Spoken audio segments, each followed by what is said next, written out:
नालासोपारा पूर्वेतील मणिसापाडा परिसरातील Shriram English high school आणि junior कॉलेजच्या कार्यालयात अज्ञात चोरट्यांनी घरफोडी करत रोख रक्कम, प्रवेश प्रक्रियेशी संबंधित महत्त्वाची कागदपत्रे, जमिनीचे दस्तऐवज आणि मोबाईल फोन चोरून नेल्याची घटना उघडकीस आली आहे। या प्रकरणी पेल्हार पोलीस ठाण्यात अज्ञात आरोपीविरुद्ध गुन्हा दाखल करण्यात आला असून पुढील तपास सुरू आहे।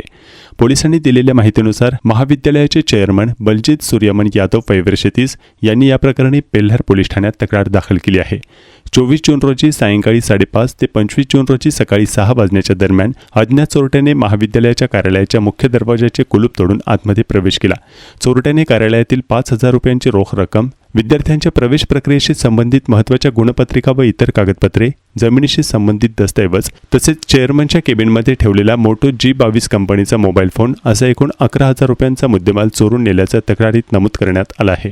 घटनेची माहिती मिळताच पेल्हार पोलिसांनी घटनास्थळी भेट देऊन पंचनामा केला। तक्रारीच्या आधारे भारतीय न्याय संहिता कलम 305 आणि 331(4) अंतर्गत अज्ञात चोरट्याविरोधात घरफोडीचा गुन्हा दाखल करण्यात आला आहे। दरम्यान परिसरातील सीसीटीव्ही कॅमेऱ्यांचे फुटेज तपासण्यात येत असून आरोपीचा शोध घेण्यासाठी पोलिसांनी तपासाची चक्रे वेगाने फिरवली आहेत। महाविद्यालयातील महत्त्वाची कागदपत्रे चोरीला गेल्याने शैक्षणिक आणि प्रशासकीय कामकाजावर परिणाम होण्याची शक्यता व्यक्त केली जात आहे।